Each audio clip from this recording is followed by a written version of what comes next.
Lucas Lohr has not driven this car in the rain. I suspect they'll want to keep Michael Kroom in that car as long as possible.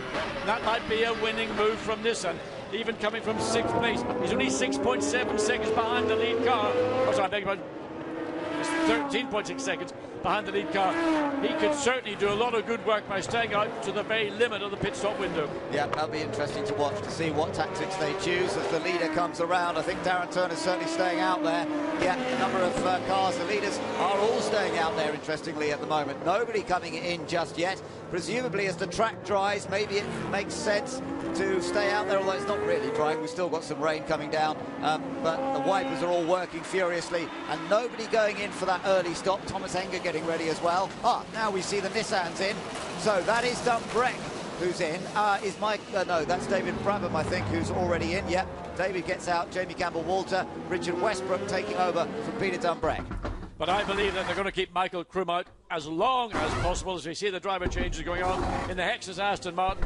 That's Andrea Piccini and the Hohenadel car. So we've got 3 cars in the pit lane. Good stop from the Hexas team. They get their car moving before the 2 Nissans that came in ahead of them. Oh, and the Nissan pulls out, just manages to consolidate. But look, that was a poor stop, really, for Westbrook and Dumbreck. So Westbrook's in the car now, but certainly losing out to the Hexas car. Oh, the bumps into the back, 60 kilometres per hour. Maybe there's a puddle there. They both. 2 cars appear to aquaplane coming through the pit lane, even at 60 kilometres per hour. So Darren Turner continues to lead from Alex Muller. The 2 Aston Martins are still 1-2. As going on the attack, Christian Hohenadel drives round the outside of Jamie Campbell-Walter as if he's standing still. Well, opportunistic pass, well thought out, executed, and Jamie Campbell-Walter really caught out there, not knowing really what was going on, looking after his own situation. He doesn't even feel very comfortable in that car. No. Falling back, he's on the brakes. I think he's had a culture shock simply because the car doesn't feel at all comfortable to him. Well, it's really interesting. Look at this. This was when he was released.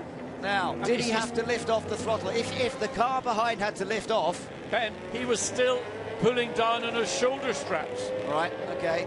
Yeah, well, I think they're allowed to tighten them on the way out. But here we go, out of the pit lane, into the downhill left-hand turn 3, sweeps around the outside. Did he let him through? Because otherwise they would have got a penalty, because if that was deemed to have caused an obstruction, I wonder if he let him through there. Maybe, I mean, it could have been seen to be an unsafe release. I didn't think it was from where I saw it, because you've got that long lens looking down, it tends to telescope everything in. I don't think it was a problem. Nevertheless, it may be something the stewards will look at. So the race leader is in. I think no, it's the Darren. It's the other one. It's the Gulf-coloured car coming in.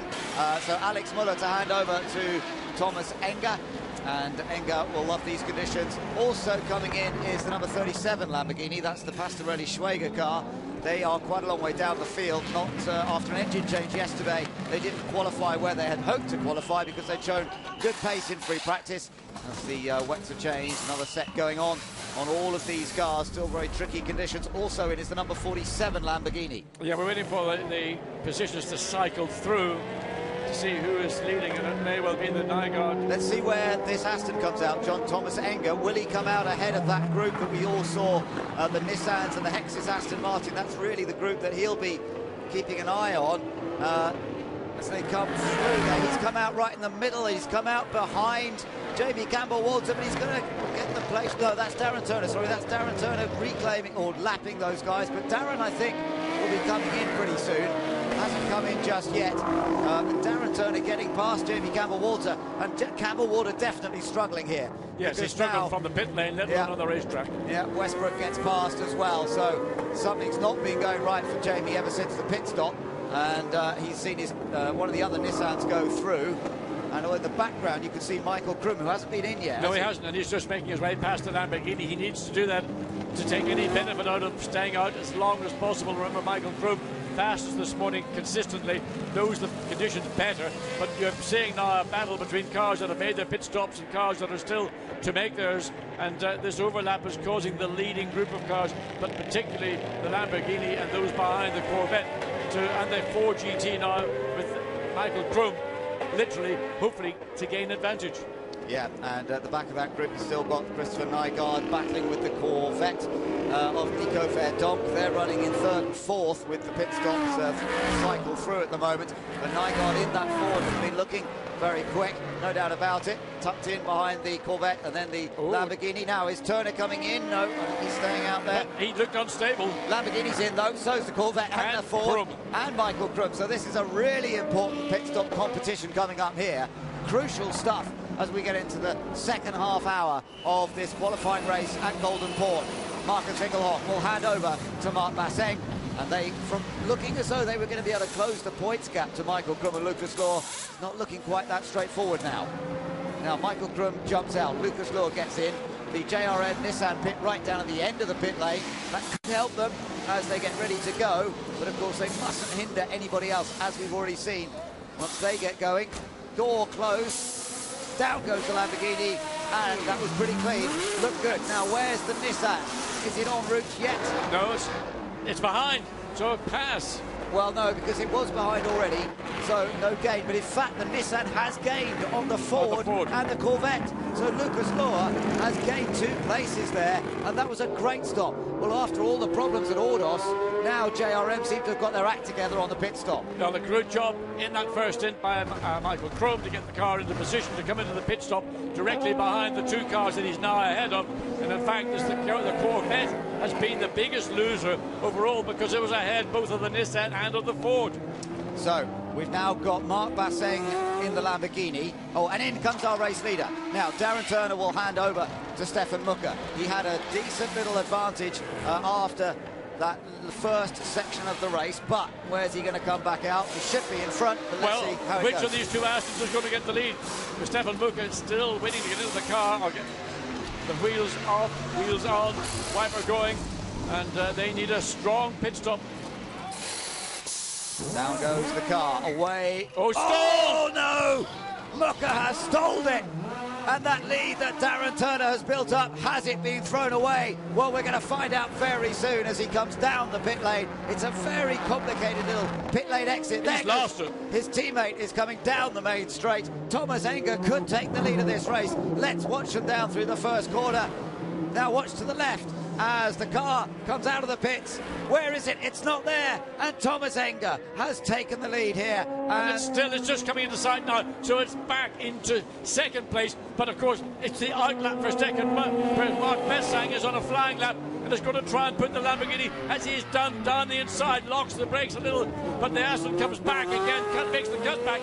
But for turn 5 and 6, Lamborghini got drag position, and that stall when the car came off the jacks has been very, very expensive indeed. It has. They've certainly lost second place as a result of it. Might lose third here to Lucas Law. And this, of course, the championship leading Nissan, trying to get another place. Oh, and Lucas Law squeezing in.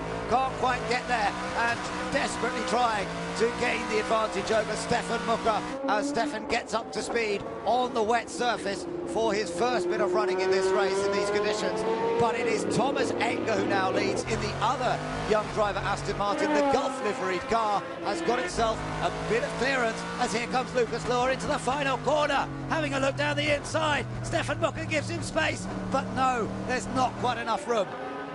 So through he comes, and it's still advantage for Thomas Enger out in front at the moment as these guys are battling away for second and third places. Well, a lot of pressure for Stefan Mucker, having made the mistake in the pit lane. He's got pressure from Lucas Law here, the benefit of running a lap before the Aston Martin came out. Now Mucker appears to have stabilised, gained some sense of what the track is like, what the car is like sliding around. Lucas Law had his opportunity on that opening lap where the Aston returned to the field, but not been able to capitalise. Now, some of the cars haven't made pit stops yet, so that makes things a little interesting. We're still waiting for all of them to come in, but Thomas Enger is the effective leader of this race still at the moment. These 2 guys still battling away for second and third positions. On board the number 4, the Hexis car, Christian Hohenadel now at the wheel of that one, and that was a really good pit stop once again from the Hexis crew that we saw. Of course, these guys are effectively battling for third, not second, because the Lamborghini has got up ahead of them, as we saw in that last lap. And the last little corner dealing with here for Christian Hohenadel, getting the power back on. and everybody now, I think, has made their pit stops. So you've got third and fourth there. It is Stefan Mucker versus the Nissan, tucked in behind of, it's actually, just checking that, sorry, as they come through. It's the number 20... It's 23, it should be 23. Yeah, it is, the number 23 car. We've got a problem with our timing screen at the moment, but it is Lucas Luhr still tucked in behind him. It is Enger leading.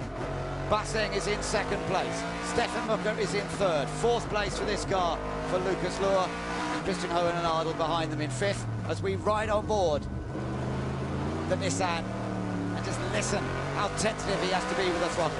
I mean, it's so tricky, these conditions. Now the track is beginning to show some sense of drying, not the line, but less wet than it's been. The trouble is the circuit gets more slick. You see the two Nissans battling amongst themselves. And Jamie Campbell-Walter maybe finally getting to grips with the surface. Yeah, he's been really struggling, hasn't he? He's down in 12th place. The pit stop's been, he's not really been able to get on the pace for whatever reason. There is the second place Lamborghini then. It is Marc Basseng. He is going to be able to score decent points. He's looking at earning himself a front row start for the championship race where more points are on offer. He's made a little bit of a break away from Stefan Mucker in third. But there is Thomas Enger. Alex Muller did the stint early on. That early pit stop really seemed to help them, didn't it? I think a lot of things helped. I think the situation regarding the 4GT obviously helped, but principally because of the disappointing exit from the pits from Stefan Mucker when he managed to stall what was the lead car, and a car that should have been able to retain its advantage, and that all went with that momentary stall in the pit lane. 3 seconds or so lost, and that's all it took to give Thomas Enger in the Gulf Aston Martin the opportunity to get through. Just beginning to see him move offline a little bit now and then, just a little bit of cooling to those wet tyres, but we've got 22 3/4 minutes still to go in this race, and Thomas Enger just out in control. Now, there is the second place Lamborghini of Marc Basseng. Lap times are pretty even between the two cars. I think Thomas still, though, stretching that lead out a little bit. You can see there on the graphic, he's still pulling away every lap just a little bit, and Thomas Enger seems to have this one beautifully under control. The Hexis Aston Martin, and he's right over the back of Lucas Luhr. Yeah, right. That's with putting pressure on the Nissan now. So Christian Hohenadel looking to find a way past the Lucas Luhr, the Nissan that started at the back of the field, and he seems to have got good grip out of that Aston Martin as we look slightly further forward to see the Aston of Stefan Mucker, which is running just ahead of the Nissan. Yeah, so good stuff this from Christian Hohenadel as he keeps the pressure on the championship leaders, Lucas Luhr. And remember, in the teams championship, it is actually right now between these two teams. There's only 5 points between them in the teams battle. So good stuff from them, although young driver, with their performance here today, if they can continue it in the championship race, are actually well able to become a factor in the teams championship themselves. Well, you can see how much on the last 3 laps the Texas Aston Martin has run down the third place, fourth place Nissan of Lucas Luhr, so it's half a second, plus a tenth every lap. It's interesting, isn't it, that Michael Krum and David Brabham in the first stint when the track was really wet were doing good laps with the Nissans, but both their teammates are struggling a little bit, both Lucas Luhr and Jamie Campbell-Walter, for whatever reason. Yeah, a bit of a slide there for Hohenadel, but he still keeps the pressure on the Nissan just ahead. Stefan Mucker drops down through turn 3, and still all of them chasing after Thomas Enger, our race leader, as and of course the second place Lamborghini. And actually, I think they're catching that Lamborghini just a little bit. Marc Basseng is in second place, but those guys behind, I think, are getting just a little bit closer to him now. Well, they run down into turns 8 and 9. And it's Lamborghini, Aston, Nissan, Aston Martin. But of course, the leading Aston Martin, well, it's out and up out of through turn 10. It is out of sight of this battle now for second place. Yeah, it is. Got a very clear lead. Second, third, fourth go through. And then in fifth place, Hohenadel in the number 4, Aston Martin. Behind him, Steph Dusseldorf, I think, had a pretty good run through the pit stops because the other Hexis Aston Martin is only 1 place further back than this car. So that was a good gain. Steph Dusseldorf actually went off in qualifying yesterday, and therefore they had to start right at the back of the field. So once again, Hexis are doing a fine job. There is team boss team manager Philippe Dumas managing things as ever with a great deal of passion and intensity, and they've moved the two Hexis cars into point-scoring positions in this race, and more importantly into potentially good grip positions for the championship race. Everything seems to